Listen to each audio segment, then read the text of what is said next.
Omiyo parties kaka Safina ma pod ochung' motegno ka ng'iyo weche mag opposition kata ng'iyo kwero sirkal is very important ne piny mondo ging'i ane ni to bende broad based wani because koro wantiere waduto ok wanyal kwero broad based wani wadhi nade, lakini gima dwani mondo akon wakili en ni broad based nobiro mondo okony piny ne dhi marach kendo koko ne nitie kendo tulo ne nitie. Sama tulo nitie ma lweny gore to japiny ema hinyore.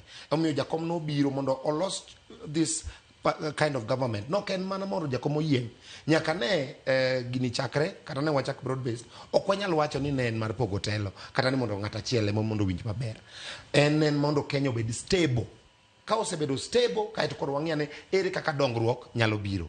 Omiyo Safina nyalo dhi mbele mar kwero sirkal, lakini kata ka gikwero sirkal, ka gikwero broad based government ma wantiere iye, nyaka ging'e ni sirkal nyaka mi thuolo mar tich kendo result mag gik ma sirkal timo ok nyal nenore odiochieng' achiel.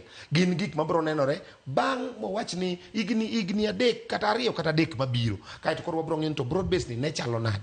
Kanyocha ni winjo interview mane Mudhaura nobedo godo, nowacho ni sirkal manotimo maber mogik ne en sirkal mar nusu mkati mane Jakom Raila Odinga ne en prime minister.